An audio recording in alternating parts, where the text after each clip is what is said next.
آقا دو جہاں پیارا حبیب علیہ الصلوۃ والسلام نے جو طبی اصول امت محمدیہ صلی اللہ علیہ وسلم کو عطا فرمائے اس حوالے سے انشاءاللہ گفتگو ہے۔ ہمارے پیارے آقا علیہ الصلوۃ والسلام نے اپنی امت کو نہ صرف آخرت میں نجات کے نسخے بتائے بلکہ دنیا میں بھی کامیاب اور صحت مند زندگی گزارنے کے لیے رہنمائی فرمائی۔ ذیل میں علم طب کے حوالے سے فرامین مصطفیٰ صلی اللہ علیہ وسلم کے حوالے سے انشاءاللہ گفتگو ہے۔ آقا علیہ الصلوۃ والسلام نے ارشاد فرمایا، معدہ بدن کا حوض ہے اور رگیں اس کی طرف آتی ہیں۔ معدہ درست ہو تو رگیں تندرستی کے ساتھ لوٹتی ہیں، اور اگر معدہ خراب ہو تو بیماری کے ساتھ لوٹتی ہیں۔ وضاحت: معدے سے رگیں دوسرے اعضاء کی طرف اچھی رطوبتیں اور صالح غذا لے کر چلتی ہیں، جس سے صحت اچھی ہوتی ہے۔ یہ حدیث علم طب کی اصل ہے۔ اگر معدہ تندرست ہے تو تمام جسم تندرست ہے، اور اگر معدہ خراب ہے تو سارا جسم خراب ہے۔ یہ آقا علیہ الصلوۃ والسلام کی حدیث مبارکہ ہے۔ کن چیزوں میں شفا ہے؟ احادیث مبارکہ میں جن چیزوں کے استعمال کے فوائد بیان کیے گئے ان میں 12 کا تذکرہ ملاحظہ کیجیے۔ نمبر 1، شہد۔ جو شخص ہر مہینے میں 3 دن صبح شہد چاٹ لیا کرے تو اسے کوئی بڑی بلا نہ پہنچے۔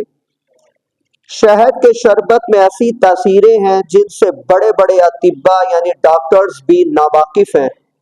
بلغمی بیماریوں کے لیے شہد بہت مفید ہے۔ ککڑی۔ ککڑی کو لازم پکڑ لو کیونکہ اللہ تعالیٰ نے اس میں ہر بیماری سے شفا رکھی ہے۔ کھجور۔ 7 روز تک روزانہ مدینہ منورہ کی 7 اجوا کھجوریں کھانا کوڑ میں نفع دیتا ہے۔ یہ کوڑ ایک مرض ہے۔ اجوا کھجور جنت سے ہے، اس میں زہر سے بھی شفا ہے۔ جس نے نہار منہ اجوا کھجور کے 7 دانے کھا لیے اس دن اسے جادو اور زہر بھی نقصان نہ دے سکے گا۔ کھجور کھانے سے قولنچ یعنی بڑی آنتڑی کا سوج جانا اور درد نہیں ہوتا۔ نہار منہ کھجور کھاؤ کہ اس سے پیٹ کے کیڑے مر جاتے ہیں۔ کلونجی۔ کلونجی میں موت کے سوا ہر بیماری سے شفا ہے۔ میتھی۔ میتھی سے شفا حاصل کرو۔ سرکار آقا علیہ الصلوۃ والسلام نے ارشاد فرمایا، میتھی سے شفا حاصل کرو۔ یہ ساری حدیث مبارکہ میں بیان کر رہا ہوں صرف مختصراً طور پر۔ منقع۔ اسے کھاؤ، یہ منقع بہترین کھانا ہے۔ منقع اعصاب یعنی نسوں اور پٹھوں کو مضبوط کرتا، کمزوری کو دور کرتا، غصے کو ٹھنڈا کرتا، بلغم کو دور کرتا، چہرے کی رنگت نکھارتا اور منہ کو خوشبودار کرتا ہے۔ سوکھے ہوئے چھوٹے انگور کشمش ہے اور سوکھے ہوئے بڑے انگور کو منقع کہتے ہیں۔ تلبینہ۔ تلبینہ میں ہر بیماری سے شفا ہے۔ تلبینہ بیمار کے دل کو تسلی دیتا اور رنج کو دور کرتا ہے۔ وضاحت: عربی میں آٹا اور بوسی کو پتلا پتلا پکاتے ہیں، اس میں کچھ دودھ اور کچھ شہد ڈالتے ہیں، اسے اردو میں لپٹا اور پنجاب میں سیرا کہتے ہیں۔ چونکہ یہ دودھ کی طرح سفید اور پتلا ہوتا ہے اس لیے اس کو تلبینہ کہا جاتا ہے۔ یہ بہت ہلکی غذا ہے، زود ہضم یعنی جلد ہضم ہونے والی غذا ہے، اکثر بیماروں کو دیا جاتا ہے۔ یہ پیٹ میں بوجھ نہیں کرتا اور دل کو قوت دیتا ہے۔ بیہی۔ ناشپتی اور سیب کی طرح ایک پھل جسے سفرجل بھی کہا جاتا ہے۔ نہار منہ کھاؤ کیونکہ یہ سینے کی گرمی کو دور کرتا ہے۔ کھانے سے پہلے تربوز کھانا پیٹ کو خوب دھو دیتا ہے اور بیماری کو جڑ سے ختم کر دیتا ہے۔ زیتون کھاؤ کہ اس کا تیل استعمال کرو کیونکہ اس میں 70 بیماریوں سے شفا ہے، جس میں سے ایک جذام یعنی کوڑ کا مرض ہے۔ مسواک میں موت کے علاوہ ہر بیماری سے شفا ہے۔ یعنی انسان کو چاہیے کہ مسواک ایک پاس رکھ لے، ہر وضو میں مسواک کیا کرے، ہر وضو میں مسواک کے ویسے بھی بہت زیادہ فضیلتیں ہیں، تو صرف طبی حوالے سے فضیلت آپ نے سنی کہ مسواک میں موت کے علاوہ ہر بیماری سے شفا ہے، آب زمزم ہر بیماری سے شفا ہے۔ جن چیزوں سے انسانی صحت کو نقصان پہنچ سکتا ہے آقا علیہ الصلوۃ والسلام نے ان کی بھی نشاندہی بھی فرمائی۔ اس حوالے سے دو حدیث مبارکہ ملاحظہ فرمائیے۔ نمبر 1، نہار منہ پانی پینے والے کی قوت میں کمی آ جاتی ہے۔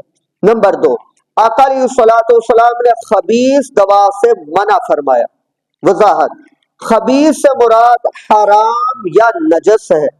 بعض شارحین نے فرمایا کہ اس سے مراد بد مزہ اور بدبودار دعائیں ہیں، یعنی مریض کو نہایت بد مزہ اور بدبودار دعائیں نہ کھلاؤ کہ اس سے زیادہ بیمار ہونے کا خدشہ ہے، خصوصاً نازک طبع لوگوں کے لیے۔ آقا علیہ الصلوۃ والسلام نے ارشاد فرمایا، ایک دن نبی کریم صلی اللہ علیہ وسلم حضرت مولا کائنات کرم اللہ تعالی وجہہ کریم کے ہمراہ میرے یہاں تشریف لائے۔ مولا کائنات فرماتے ہیں ہمارے یہاں کھجوروں کے خوشے لٹکے ہوئے تھے، تو آقا علیہ الصلوۃ والسلام انہیں تناول فرمانے لگے۔ حضرت علی رضی اللہ تعالیٰ بھی ساتھ کھانے لگے، تو آقا علیہ الصلوۃ والسلام نے فرمایا، اے علی ٹھہر جاؤ، ٹھہرو، تم ان کھجوروں کو سے پرہیز کرو، کیونکہ تم میں ابھی نقاہت یعنی تم ابھی بیماری سے اٹھے ہو اور تم پر کمزوری کا اثر غالب ہے، اس لیے تمہارے لیے پرہیز ضروری ہے۔ حضرت سیدتنا ام منذر رضی اللہ تعالیٰ عنہما فرماتی ہیں کہ پھر میں نے انہیں چقندر اور جو پکائے، تو آقا علیہ الصلوۃ والسلام نے فرمایا تمہارے لیے نفع بخش اور یہ تمہارے لیے یہ منافق ہے۔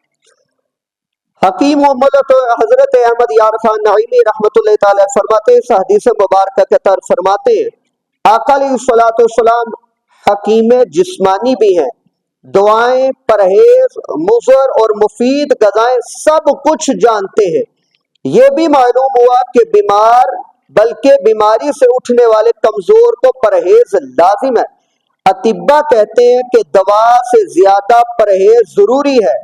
دوا بغیر پرہیز ایسی ہے جیسے نماز بغیر وضو کے، جیسے نماز بغیر وضو کے، لہذا پرہیز ضروری ہے۔ جو بندہ پرہیز کرتا ہے اسے صحت جلدی مل جاتی ہے۔ آقا علیہ الصلوۃ والسلام نے ارشاد فرمایا ہے، اپنے بیماروں کو کھانے پینے پر مجبور نہ کرو، کیونکہ انہیں اللہ تعالی کھلاتا پلاتا ہے۔ بعض بیمار کھانے پینے سے نفرت کرتے ہیں، تیمارداروں کو چاہیے کہ انہیں اس پر مجبور نہ کریں، اس نہ کھانے میں بھی ان کے لیے بہتری ہوتی ہے، یعنی جو یہ نہیں کھاتے اللہ تعالیٰ نے اس میں بھی بہتریاں رکھی ہیں۔ اگر تم میں سے کوئی سائے میں بیٹھا ہو تو اس پر سے سایہ ہٹ جائے، اس کا کچھ حصہ دھوپ اور کچھ حصہ سائے میں ہو جائے، تو اس کو چاہیے کہ وہاں سے اٹھ کھڑا ہو۔ وضاحت: یا تو سایہ ہی میں چلا جائے یا بالکل دھوپ میں ہو جائے، کیونکہ سایہ ٹھنڈا ہے اور دھوپ گرم، اور بیک وقت ایک جسم پر ٹھنڈک اور گرمی لینا صحت کے لیے مضر ہے، اس لیے ایسا نہ کرے۔ نمبر 2، رات کا کھانا ترک نہ کرو۔ آقا علیہ الصلوۃ والسلام نے فرمایا رات کا کھانا ترک نہ کرو، کچھ نہ ملے تو ایک مٹھی کھجور ہی کھا لیا کرو، کیونکہ رات کا کھانا چھوڑ دینے سے جلد بڑھاپا آ جاتا ہے۔ آقا علیہ الصلوۃ والسلام نے فرمایا سفر کرو تندرست ہو جاؤ گے، یعنی سفر کے ذریعے آب و ہوا تبدیل ہوتی ہے، جیسے ہی آب و ہوا تبدیل ہوتی ہے وہ صحت کے لیے ضروری ہوتی ہے، تو آب و ہوا تبدیل ہونے کی وجہ سے اللہ تعالیٰ اسے شفا بھی عطا فرماتا ہے۔ تھوڑی سی آب و ہوا تبدیل کر لینی چاہیے۔ حدیث مبارکہ میں بیان کرتا علاج اپنی مرضی سے نہیں کرنے چاہیے۔ بے شک آقا علیہ الصلوۃ والسلام کے فرامین سارے کے سارے حق ہیں، لیکن اپنے جسم کو بھی دیکھنا چاہیے۔ یہ نہیں کیونکہ شوگر والا اگر میٹھا کھائے گا اسے نقصان دے گا، اور اگر بی پی والا نمک کھائے گا تو اسے نقصان دے گا۔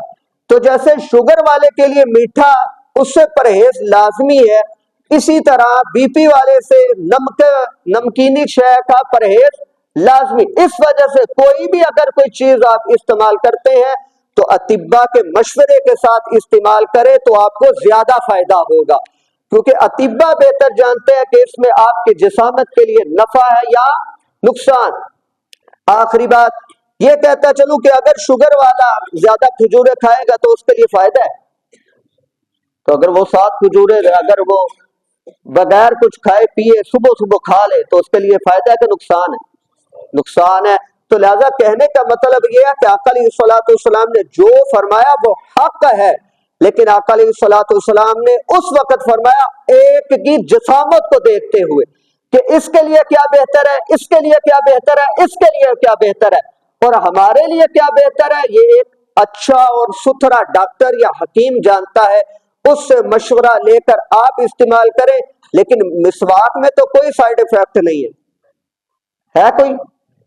مسواک میں تو کوئی نہیں کہ کسی ڈاکٹر سے جا کے پوچھے ڈاکٹر جی سانو دسو مسواک کی ہے ارے سانو نقصان تو نہیں ہے، ساڈے دند تو نہیں بچ جان گے یا ساڈے دند ٹریک تو نہیں ہو جان گے، کوئی تو آقا علیہ الصلوۃ والسلام نے فرمایا مسواک میں ہر بیماری سے شفا ہے، کیونکہ مسواک یہ اتنی بہترین ہے کہ اس سے معدوں کو تقویت ملتی ہے۔